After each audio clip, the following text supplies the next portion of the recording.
Hello there, I'm Tony Harris. And I'm Paul Howarth, Welcome to the Twilight Turntable, where we encourage you to revive the lost art of listening. one late night long player at a time. Hello, Paul. How are you? Very well, thank you, Tone. And how the devil are you in your northeast abode? I am. I'm in a different. I'm in a different location today. For any of you who do watch our clips, I'm up here in the north of England. Lovely brickwork. Thank you. Thank you very much indeed. Credit where it's due. Lovely. I shall pass it on to the architects and owners, but they've been dead for over a century.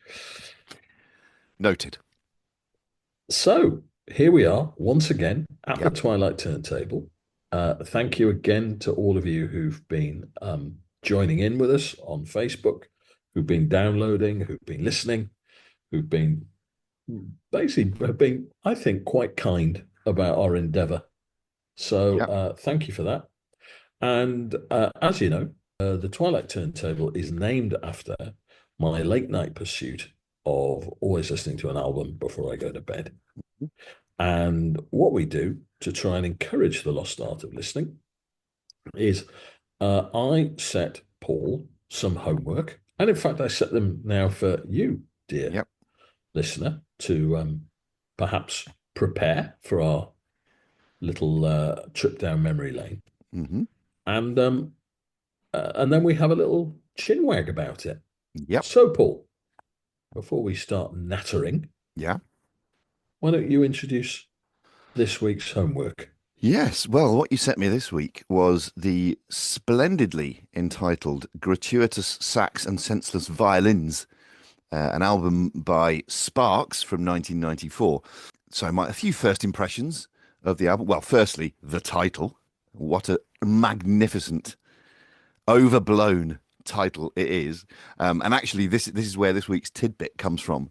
Oh, So good. it's albums with puns in the title. Simple as that. Okay, I'll You'd put be my thinking cap on. you'd be going some to top this. But anyway, yes, Gratuitous Sax and Senseless Violins, the 16th studio album by Sparks. As of the end of last year, they're now up to 28, I believe, which is quite some achievement in itself.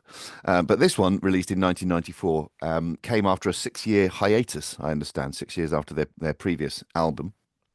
That's First, right. and first impression. Interior design, it was called. Ah, right.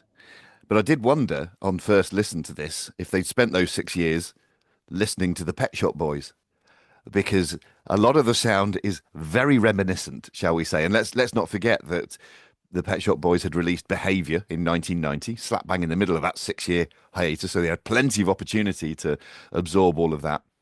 But I know there's a bit of a debate, is there not, Tone, about influence and which way it went. Well, there is actually, and they've got a bit of previous the Pet Shop Boys at Sparks, which I have to say is I'd probably call something of a featherweight bout. Should we get into that? Do you want to get into that now, or do you want to wait until we talk Yeah, about let's talk about it now. They basically Sparks are, as you said, have a very long and illustrious history. But they kind of dropped in and out of consciousness. Mm. By the time they first broke through, and it was with their third album, which is called Kimono My House. Oh, yeah. In 1974, which is another great pun, by the way. And they had been successful, this Town Out Beginner for the both of us, Amateur Hour. And then they went back to America, and they kind of dropped out of consciousness. And then in 1979, they go and see Giorgio Moroder, a man we'll talk about in future episodes. Famous sort of dance floor producer. And he produces an album called The Number One Song in Heaven, which is a great album.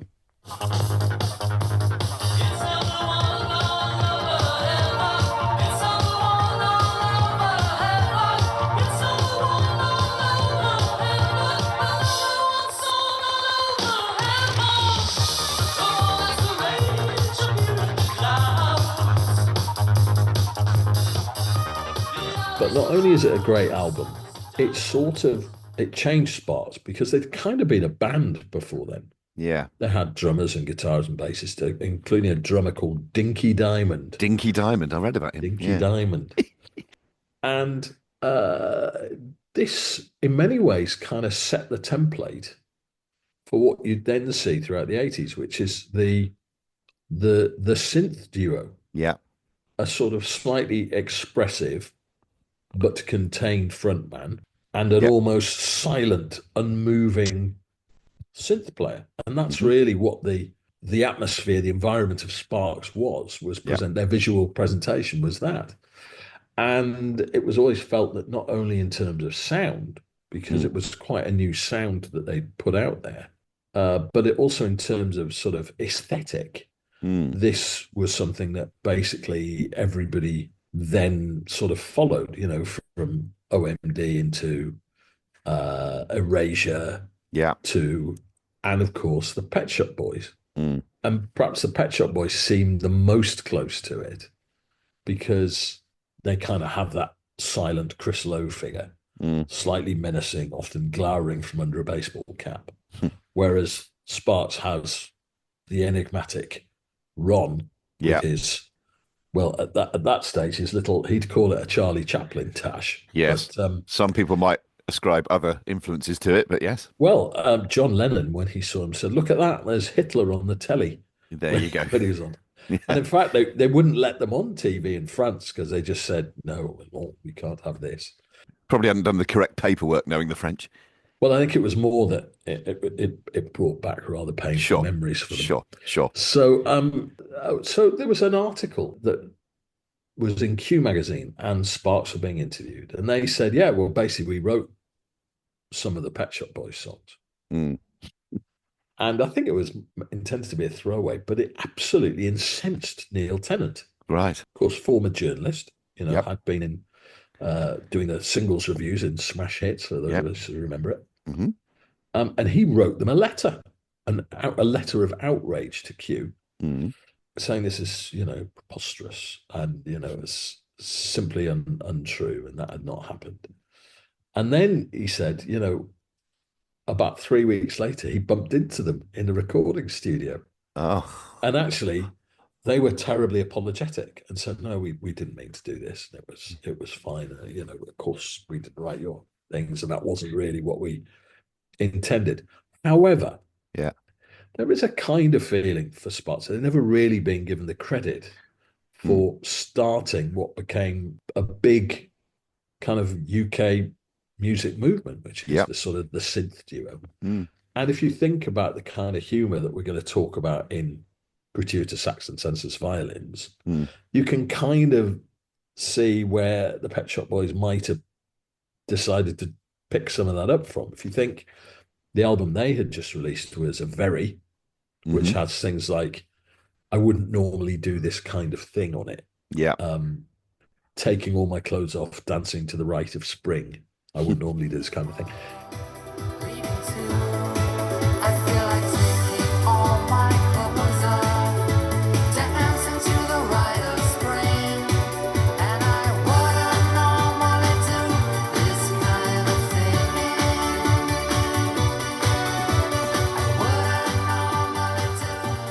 You kind of go, it's quite Sparksy. Yeah. They would then say, "But your album is quite Pet Shop Boys." Yeah. Because what happens after they do the two albums with Marauder, Yeah. Number One Song in Heaven and Terminal Jive, they're in Europe at that stage. Yeah. Their successes often come when they've been in Europe. They'd gone back to, they wanted to go back to America. And actually, at that stage, the kind of production technology you needed to take it on the road to do all of that was huge, and they couldn't do it. So they go back to America and they kind of become a little bit more of a new wave band again. Mm. And so they stopped being that sort of synth duo template for about, 12, 13 years. By which time lots of other bands come along. Yep. And they, and if you watch Edgar Wright's film on Sparks, you'll find people like Vince Clarke fully admitting their influence. But it took that long for it to happen. And I think you just go, there was a gap in the market and other bands took it because Sparks had given it up, if we were talking in marketing terms. So that's the Pet Shop Boys. and Sparks for you. But Mm. clearly, this sounds like a great Pet Shop Boys album. It really does, and that's no bad thing. And, No. and and again, back to my sort of first impressions, listening to for the first and second times, high camp drama. It made me laugh. It made me smile. It's kind of at the happier, more emotional end of synth versus something like Ultravox that we looked at in a Yeah. previous episode, which I always felt at great distance, which of course was their intention. But this is much more my bag, I think. And there's actually a question in this. Like, if music makes you laugh, does it somehow devalue it as music? Personally, I think no. Personally, I think it adds to it. But parts of this, I go, Sparks are almost like the half man, half biscuit of synth. Just, just with their song titles on this album, I thought I told you to wait in the car. Immediately, I'm chuckling away to myself. Or now that I own the BBC, these are these are like one line jokes almost. I thought I told you to wait in the car. I thought I told you to wait in the car. What's she doing now? And they're brilliant. But again, I also heard I can't believe the band Hot Chip, for example, are not influenced by Sparks around this period. Hot Chip came like a decade later, and there are particular tracks where the similarities are very marked, I think, and then some slightly more subtle influences, I think, particularly on the track Choi Hark, which sounds to me like an Underworld track. It's Uh, certainly the most trance-like, isn't it? It's kind of a more of a trance. They're not even yes. singing on it. It's just Choi Hark and his assistant talk clips from an interview.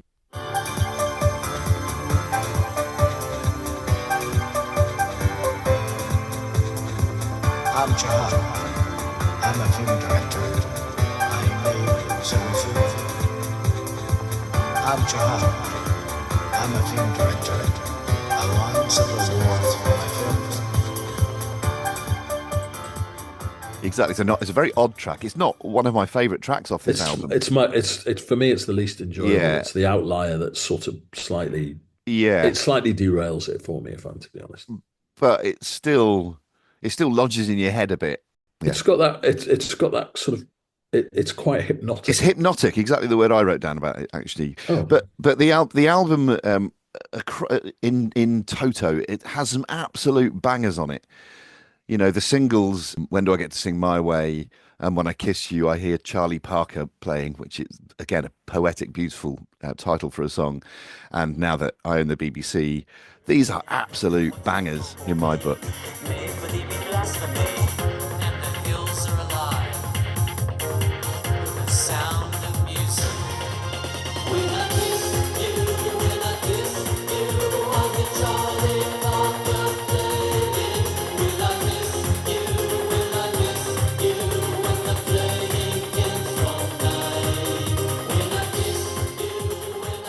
There's another track on the album, Let's Go Surfing, which I think should have been a single as well. Yeah. You're not alone in that, actually. A lot of people do. Yeah. So proper, unashamed, high camp, dramatic, overblown, faintly ridiculous, but hugely, hugely enjoyable. Absolutely love it. So I'm very pleased to hear it. I mean, this is the third coming of Sparks when they do this. It comes out on Logic Records, which is German, and I think that there's a couple of interesting descriptions of Sparks. They're sometimes described as your favorite band's favorite band. Yeah, I get that. And I did see that somebody once wrote that they were as British as mom's apple pie and as American as fish and chips. I kind of go, yeah, I get that as well. They are American, but it's really when the European influences come in, be it Giorgio Moroder, be it glam rock back in the mid-70s, be it even this where they're looking at electro and trance dance music. Yeah. It's when they find a sort of European influence that I think they tended to come through. Nowadays they're sort of in the sort of Hall of Fame and everybody sort of talks glowingly about them, but Yeah. they went through some very, very quiet times, and their success has tended to come sporadically in odd places.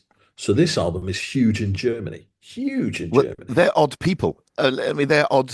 Particularly Ron is a really odd character. He looks like a sort of a waxwork of himself.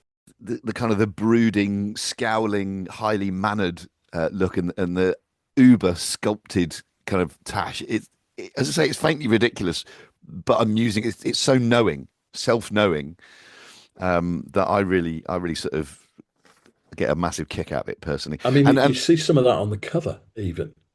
Some of yeah, the, I don't know if you've seen the yeah, I cover have, that yeah, has great phrases on it, like the mustache, the crooner, and the Brazilian bombshell. yeah, yeah, yeah. And exclusive room service cover up. It was hot, but it wasn't on the menu. It's like, Yeah, and it's like this, there's been some tabloid scandal that's yeah, been uncovered. America's most miserable man. Yeah. And what was interesting is I saw them on this tour Oh yeah. in '94 at the Kentish Town Forum. And Fabulous. actually, you realize that they had clearly in that hiatus, they'd kind of changed. Not only has Ron's mustache changed, he's kind of gone to a sort of Clark Gable Yes. pencil mustache. And they've brought in a lady called Christy Hayden, who's a Yes. sort of slightly pneumatic brunette that they have Yes. playing percussion and singing with, who's really kind of helps the stage dynamic. But I mean, he's much more enigmatic. He's not scary now. He's still doing his staring thing Yeah. out the corner of his eyes. He even does a tap dance. I mean, it's fantastic. He goes out and does a proper old school tap dance. Well, he's Um, also on the dancing. He's got that kind of signature move which he's had for decades, which is that sort of leaning forward and each arm goes forward and back in rhythmical time along with the feet. yeah, You know that one? And he does that. I think he's done that for years, and he does it in the video for Now That I Own the BBC. yeah, And I think Christy plays the sort of femme fatale in those yeah, videos, doesn't she? From yeah. the album. And it's just a lot more playful than you'd sort of. Mm. It was always a little bit distant, a little bit otherworldly. Now it was just quite good fun. But even all of that is true. But then you get to what might be my Twilight highlight, which is one of the singles, "When I Kiss You, I Hear Charlie Parker Playing." Just, I mean, that's such a beautiful poetic title, And and yet it's quite a hard dance number, actually. yeah, and also it tugs at my heartstrings in a way that Ultravox never did. I'm Yeah, sorry to keep comparing it to that, but please. even for all of their self-knowing and their archness and their eyebrow raised side eye to camera that Ron's an expert at, all of that stuff, but that's genuinely kind of quite moving. I think that's the case for a lot of this. Also, when we're on that track, I hear Charlie Parker playing. There's a lot, we speak a lot about records being you get little telltale signs of when it was made, this particular record. And Yeah. there's a line in this that goes, "And hits the bullseye, bam, captured on a porter cam." I wonder whether there are any songs from 2000 that are written in praise of the mini disc. There's probably out there. Yeah, almost certainly. Do you want to talk a bit more about other lyrics while we're on a sort of a lyric trip? Oh, yeah, go on then. I mean, there are so many to choose from. Probably my favorite lyric of the whole album. Possibly my favorite lyric of all the things we've looked at, actually. Possibly. It's from Let's Go Surfing. And it goes, "Tonight, from a room only Dickens could love, wearing moth-eaten sweaters and gloves."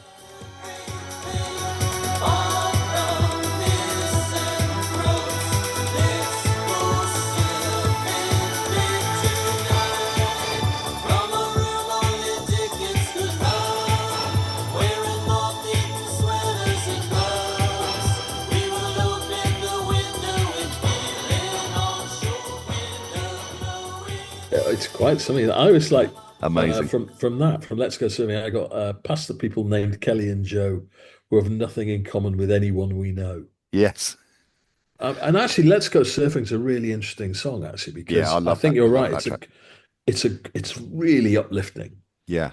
But it's not about the one thing it's not about is surfing. even though Yeah. they're from California. Yeah.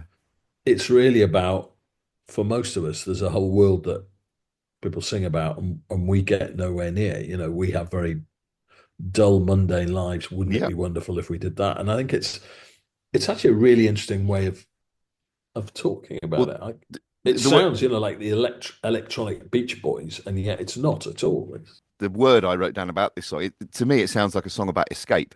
It is. It sounds to me like it possibly a couple, dreaming of bigger and brighter and better things and saying we need to escape this drudgery and this humdrum town, if I can borrow from Morrissey.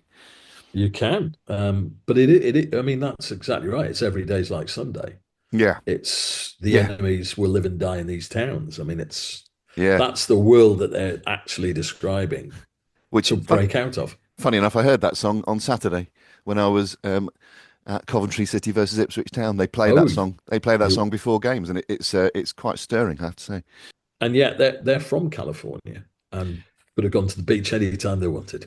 Well, exactly. And I was watching an interview with Ron and Russell from the One Show in 2017, and Ron talks about going. He's a keen walker, and he takes the same route in the same clockwise or anti-clockwise direction around this park near where he lives that Brian Wilson took. And one of the presenters on the One Show said, "Now we've had Brian in the show. He walks very slowly. Presumably, you're lapping him." That's really good. He said, yeah, he goes, Brian Wilson may have been a better songwriter than me, but I'm a better walker. Oh dear. God. I picked out another couple. I mean, Yeah. I mean, one of the great storylines Yeah. in this album is the Ghost of Liberace, Yeah. which is I mean, it's an incredible. It's funny, It's very and yet, funny. and yet, it's actually it's very poetic. You know, the Yeah. idea that he blinds the drivers with his shiny suits. I love that line.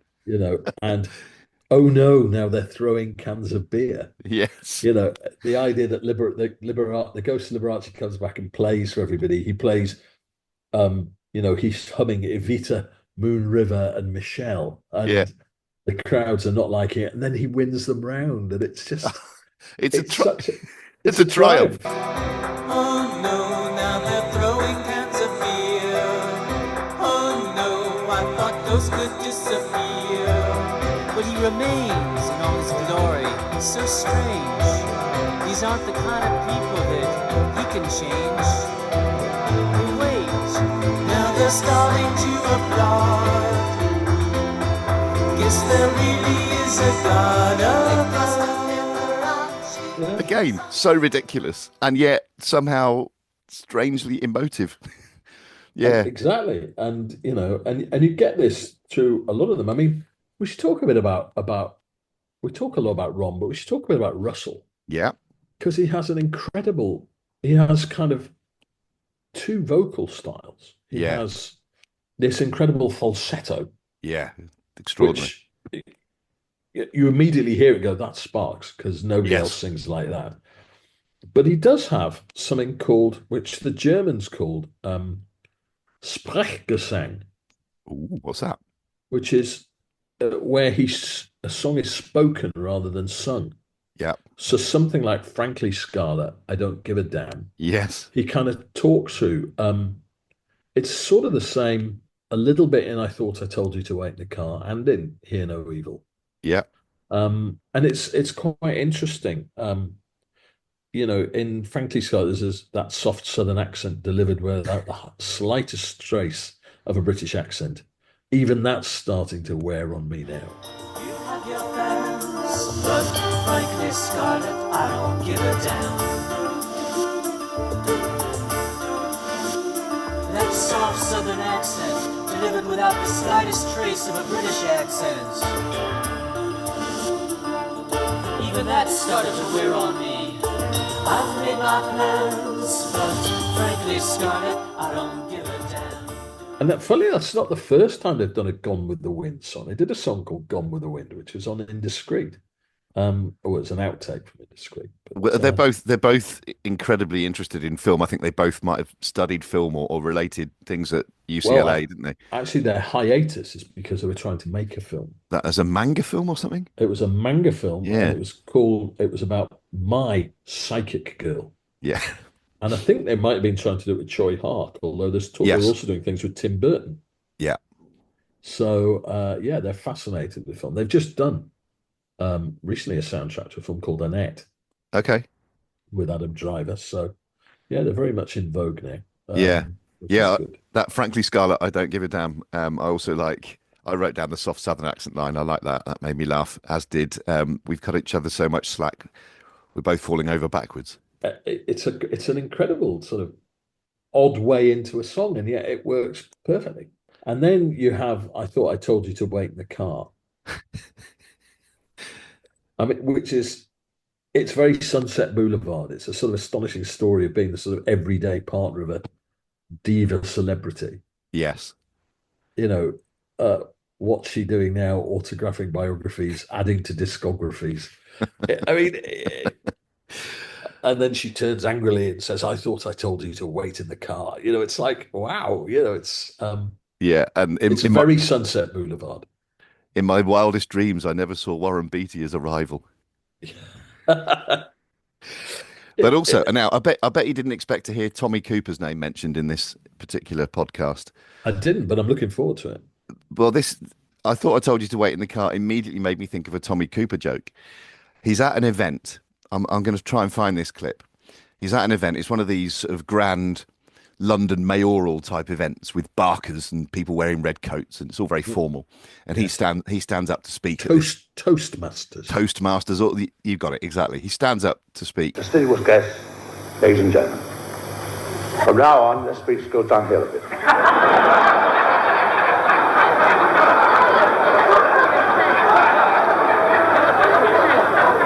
What? You've got to put your face on. Not yet, not yet. I told you to wait in the truck, didn't I?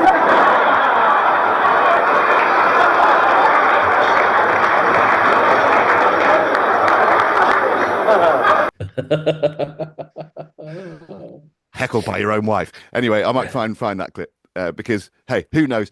We know that Sparks are Anglophiles. Whether that Anglophilia extended to being fans of Tommy Cooper, I don't know, but it's definitely the same joke.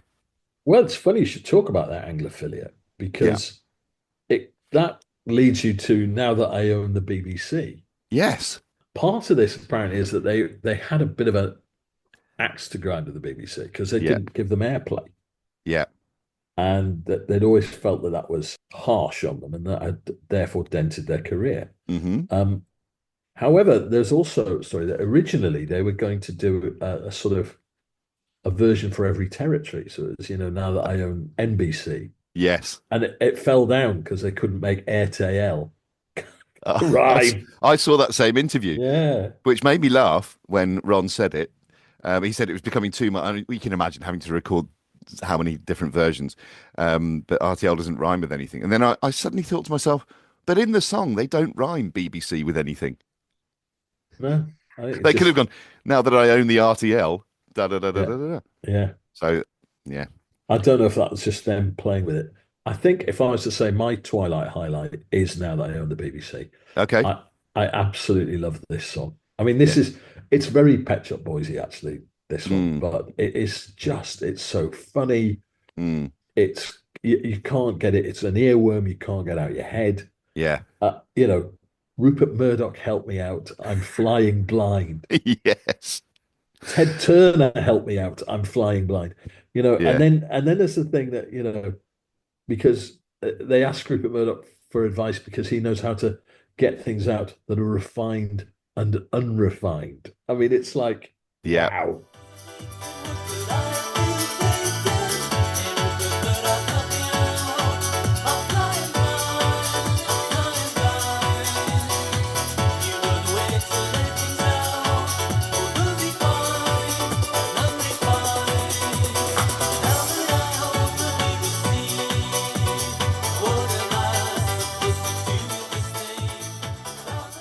And then Ted Turner, because of course he did Turner Classic Movies, Right. and the idea that you could to colorize and still feel all right, because they used to take classic black and white Yeah. film Yeah. and Yeah. color them. Yeah. And of course, if you're film fanatics like them, you probably thought that was absolutely, A bit, that was bit, bit criminal behavior. gauche. Yeah. So I love that song. I just think it's such a fantastic song. Sadly, it wasn't a big hit, and I think many people who review this think that "Let's Go Surfing" would have been a better single than this. Well, But I mean, or an additional one. It definitely should have been a single. I think we can all, or both of us at least, can agree on that. Another of the singles. Back to When I Kiss You, I hear Charlie Parker playing, and again, one of many areas where there's a very strong connection with Pet Shop Boys' work. Not least the kind of the opening salvo, which is this kind of spoken, it's almost like a rap-like delivery of the first sort of verse. some might say Sprechgesang. Exactly, yeah, yeah. But reminded me very much of the kind of who, where, why, what of West End Girls. Yes, it is. Yes. Very similar to that, just the pacing of it, and Yeah. the machine gun delivery. Too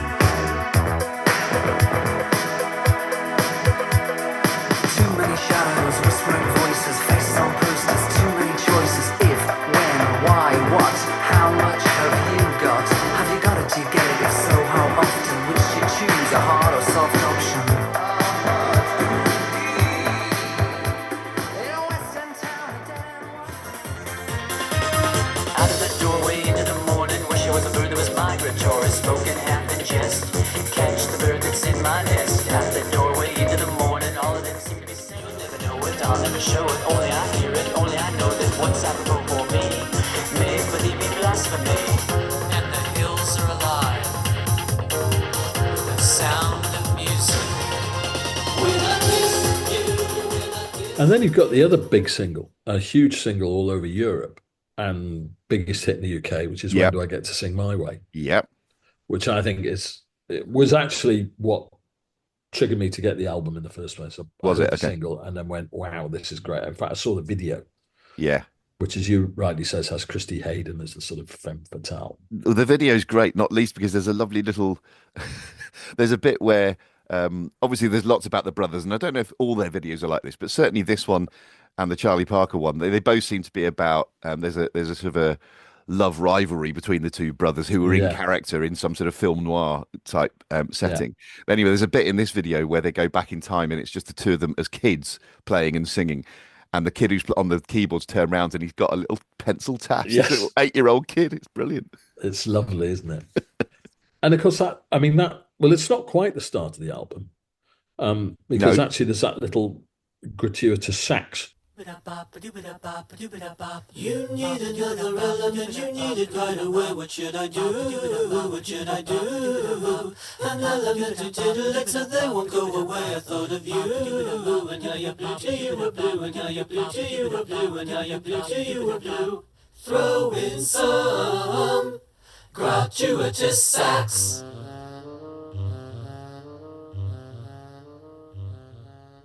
The weird thing about that kind of multi-tracked vocal, Mm.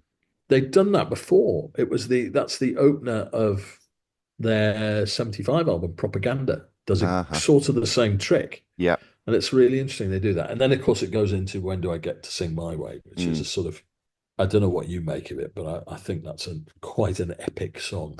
It's epic. It's all those things I said before about it's knowingly overblown, but it tugs at the heartstrings, and it's a great. Just the title of the song is a great encapsulation and makes you want to listen. And it's another banger for me. So when do I get to sing my way? When do I get to feel like Sinatra? When do I get to sing my way in heaven or hell? So when do I get to do it my way? When do I get to feel like Sophia Schuster? When do I get to sing my way in heaven? You got a story about this, haven't you? I think we're going to go down. We're going to go down a little bit of a rabbit hole here. Please, but I think please. we'll enjoy it because, the whole premise of the song is that when do I get to sing my way? When have I made it? When Yeah. am I, you know, on top of the world to sing my way? And it's interesting because it's a song that it was the first song that Donald Trump danced to at his inaugural ball. Bloody hell. Apparently, Vladimir Putin is a fan of it. And when Gerhard Schroeder handed over to Angela Merkel, Yeah. he wanted it played as his final sort of soundtrack to him leaving. So it kind of appeals to a certain kind of person, not least the person we most associate it with, Frank Sinatra. Yeah. The interesting thing with the song, I don't know if you know, the song was originally in French. It was called Comme d'habitude. No. And it was performed by a very famous French singer called Claude François. Je me lève et je te bouscule. Tu ne te réveilles pas comme d'habitude. Sur toi, je remonte le drap. J'ai peur que tu aies froid comme d'habitude. Ma main caresse tes cheveux. Who was like the Cliff Richard of France. He was incredibly popular for many, many years. And he had a relationship, and this is a by the by because it's somebody that I'm very keen on, which is they were called Yeye singers in the 60s, and she was called France Gall. And she was absolutely lovely, and she had a fantastic set of singles. And he treated her very badly. So what actually happened to him at the end, which is that he died changing a light bulb while standing in his bath, is Jesus. It's sort of like, there's a little bit of, well, you what goes around comes around. But of course, a whole raft of French womanhood went into mourning when he died. But this Comme d'habitude was well known, and in Europe, lots of people had heard it and went, we should try and turn this into an English language version. Yeah. And many people tried to write it, and I think one of the people who had actually wrote a lyric for it pre-Space Oddity is David Bowie. Oh. Tried to write a translation. He readily admitted it was terrible. Right. But even he was trying to do it as a lyricist at the time. But eventually Paul Anka, who was a 1950s teen heartthrob, he'd done Diana and had a big hit all over the world at Diana when he was about 16 or something. He went and wrote some lyrics that he then put in front of Sinatra. And Sinatra, whose career was not in a good place in the late 60s, really the world had moved past him, took this and it became clearly his signature tune. Yeah. It also became part of Elvis's thing. He wanted it to be a signature tune because it was his farewell tour, even though he actually then went on several farewell tours before he actually did stop touring. And it is that kind of, it's a song that has a sort of pride. I've made it. It's a very emotive song. I think therefore only certain people can talk about it. It's a bit smug, I have to say, isn't it? I've climbed this hill, I didn't, and you lot who told me I couldn't do it, screw you. It's got a little bit of that about it, isn't it?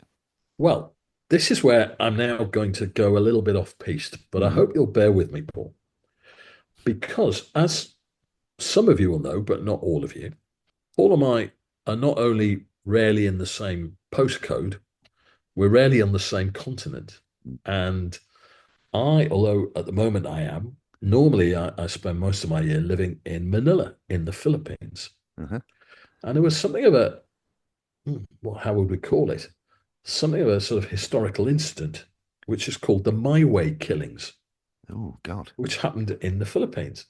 And the truth is there are at least 12 reported fatalities that have been associated with performances of the song in karaoke bars of My Way. I kid you not. And it was reports been in the New York Times and everywhere. It was first recorded in Rizal, which is a province just outside Manila. It's on the outskirts of Manila, where a guy was consistently singing it out of rhythm, and he refused to stop, and a bouncer shot him dead. Bloody And hell. then a local councillor in Tondo, they're called barangay captains. He's like a sort of local councillor. Yeah. He was singing it at a Christmas party, and two drive-by assassins on motorbikes came and shot him. There's a student who rolled their eyes sarcastically after somebody had done a rather poor rendition of it, and he was shot. And then, most recently, I think in 2018, there's a guy and his neighbor started having a fist fight because one tried to take the mic off him as he was singing My Way, and he stabbed him to death. So we talk about the My Way killings, and actually, I'd been told this when I first went this. He said, "Oh, because the people don't know an awful lot about the Philippines, but actually, one of the things they did do is they really invented karaoke. They may not have invented the technology and the formality that the Japanese had, but really, the art of singing along to instrumentals, that's a very Filipino thing, and it happens all the time. They do it at funerals. I mean, it's there. And yet, I bet they didn't do it at the bloody My Way killing funerals, did they? No, I suspect they didn't. But now it's to the point where there's so much superstition and fear about it that it's banned from karaoke playlists. Most karaoke clubs won't carry it. Jeez. And interestingly, they talked to an academic, a kind of music academic, and they said, well, the thing about the song is it evokes feelings of pride and arrogance in the singer, as if you're somebody when you're really nobody. It covers up your failures. And that's why it leads to fights. Well, also, I suspect also because there's a lot of people who've had too much to drink. But it's really interesting. I was thinking about, when do I get to sing My Way? When have I made it so I can actually stand up and do it? And it reminded me of this story I'd been told about these killings that had taken place in the Philippines. So I know that's a little digression, but I thought, it's a true story. One My Way related killing, which I suspect didn't happen for real. Well, if it did, there will be questions to answer. Is when Sid Vicious covered it, and then shot several people in the theatre watching it in the video or whatever it was at the time.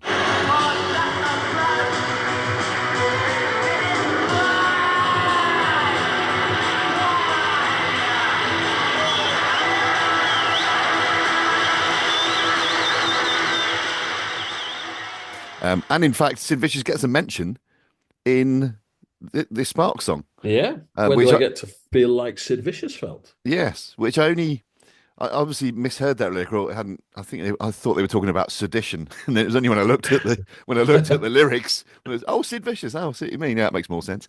But an unusual reference, I thought, but one that I enjoyed.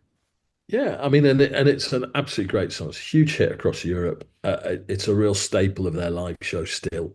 They play it all the time. It's very, very popular, and it was a real great introduction to this album for me. And as I say, that the hits are not huge in the UK on this, so it's sort of top 40 for that and Charlie Parker, but a great album. In my opinion, all the singles off of this album are better than Amateur Hour, better than Beat the Clock. I mean, not better than This Town Ain't Big Enough for Both of Us, because that is just an extraordinary song and one of my favourite songs of kind of all time in chart history, I'd say. But definitely better than Amateur Hour and Beat the Clock, I'd say. I think it's better than Beat the Clock. I think it's certainly up there with the number one song in heaven. Yeah. If you ever, I mean, that is for me another absolute, and that's really what sets the benchmark. And I think there was a feeling that they needed to try and recapture some of that, albeit 15 years later. But it's funny when you see them back in I don't know, 73, 74, the first thing you notice, so I looked at the performance of one of those songs, I can't remember what it was, is that Russell looks like Kevin Keegan, about the same era.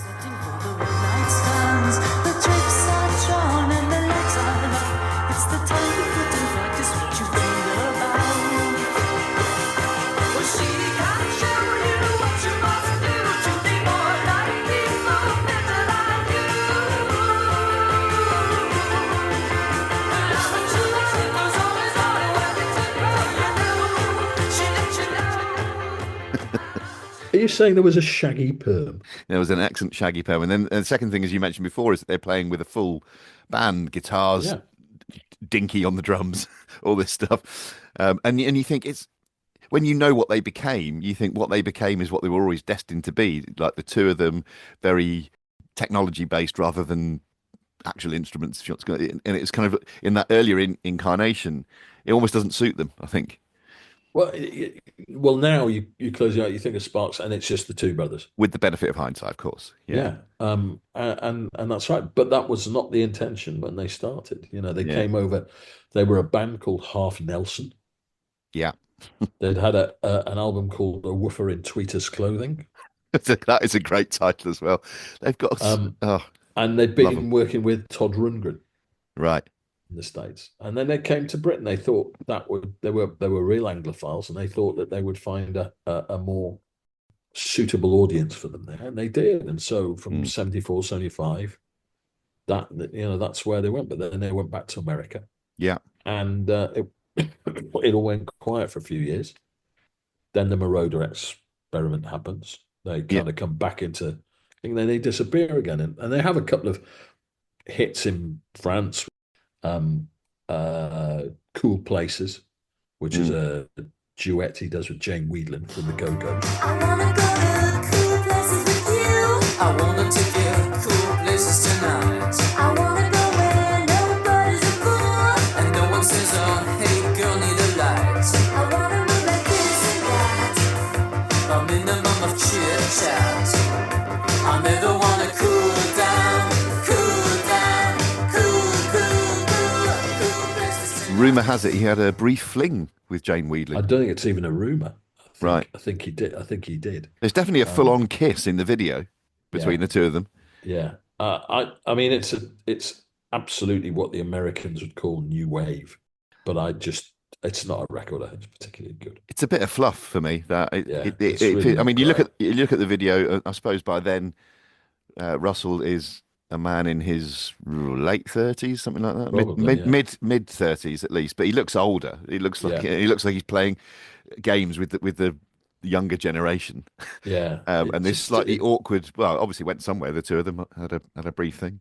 Yeah. And I mean, and now I just think they're still doing great work. And they're kind of fifth coming is sort of what's going on now, probably since. Well, no, they had a Little Beethoven, which maybe they're fourth, so they're fifth, probably around the time of A Steady Drip Drip, which is around the time of the film coming out. They have iPhone. If you ever heard that, put your fucking iPhone down and listen to me. It appears that I'm not much getting through. It appears that you've something else to do. Something else to do. Put your fucking iPhone down and listen to me. Put your fucking iPhone down and listen to me. Listen to me. They really write really interesting songs that sort of observe life now. So the most recent album, The Girl Is Crying in Her Latte, is it's just great, and they're a real treat. Sparks, it's hit and miss. Sometimes it doesn't work, but sometimes, and I think with this, absolutely, bang on the money. One song we probably haven't talked about: "Hear No Evil, See No Evil, Speak No Evil."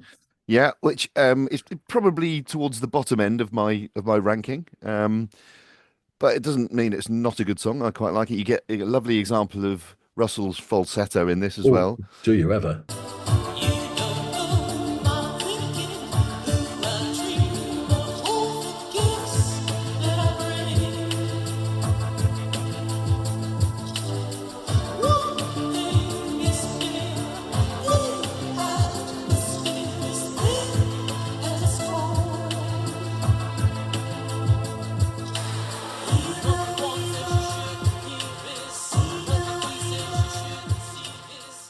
And the other thing, until I looked up the lyrics, I didn't really know what it was about.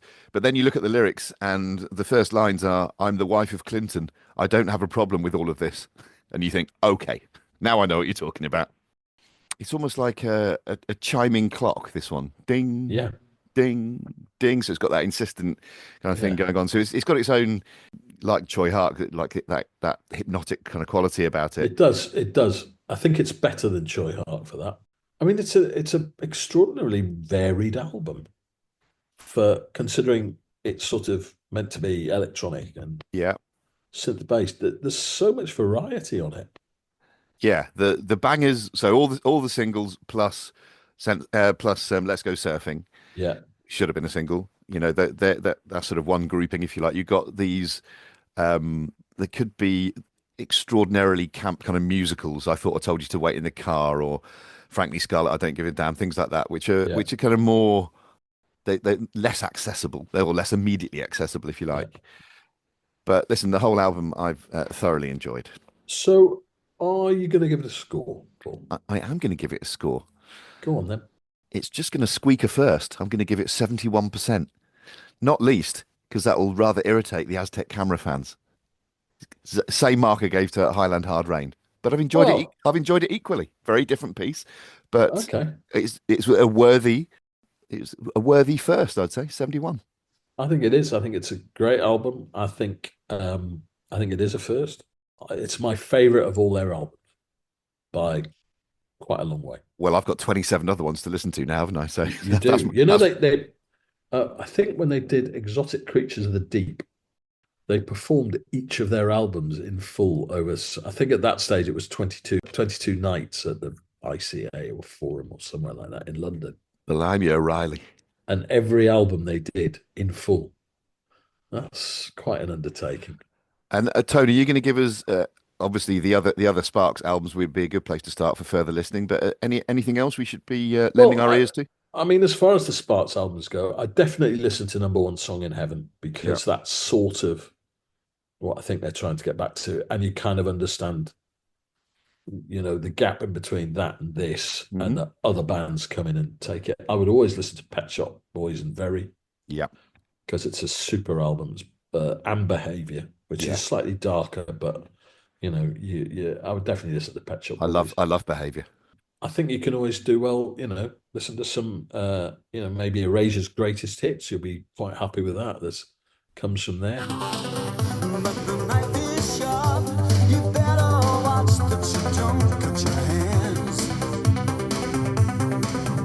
And it covered up the sun until the birds have flown away, and the fishes in the sea have gone to sleep. And it covered up the sun until the birds have flown away. I know that's a very much a favourite of yours. Be Still My Beating Heart. And there is a version of Never Turn Your Back on Mother Earth by Martin Gore from Depeche Mode. So Okay. you might want to track that down if you can find it. I was unfaithful, but now I'll be more faithful. Never turn your back on mother. Never turn your back on mother. Never turn your back on mother. Great stuff. Oh, and I would suggest Yeah. that you watch the Edgar Wright film. Okay. Yeah, that's a good call. That's great. You should definitely watch the Edgar Wright film because I mean, he is an unabashed fan. Yeah. I shall get onto that for sure. Oh, the tidbit. Album titles that have puns. What have you got for us, Tone?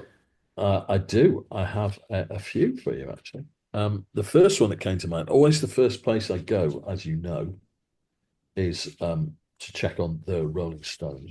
Yeah. So I have their Satanic Majesty's Request, which of course is a play on their Britannic Majesty's Request. Oh, okay. Yeah. Which was what used to be in a passport. Got you.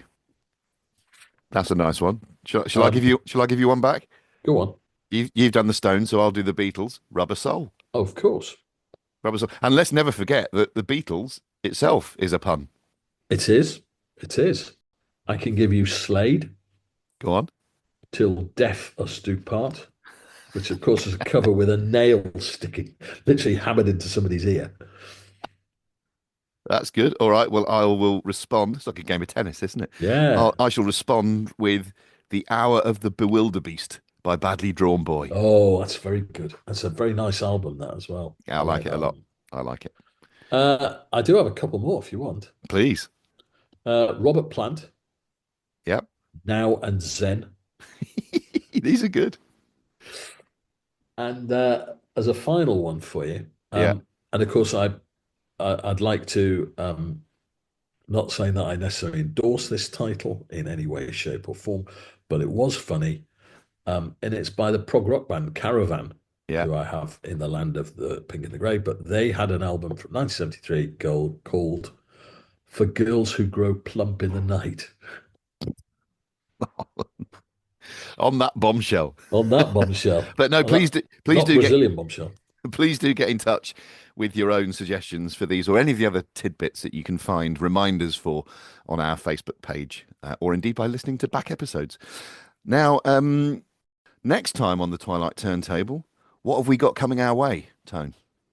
Well, it's another of my favorites, but not somebody you would necessarily go immediately to. This is Madness.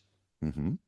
And we're going to be talking about their 2009 album, The Liberty of Norton Folgate. So if you want to get ahead of the game, why not try listening to that, as Paul will be doing between now and the next episode. Brings us hurtling into the 21st century. There we go. Great stuff. Well, I think that'll just about do us, won't it? Fire up the Edison, Paul. It's been marvellous. Hasta la vista.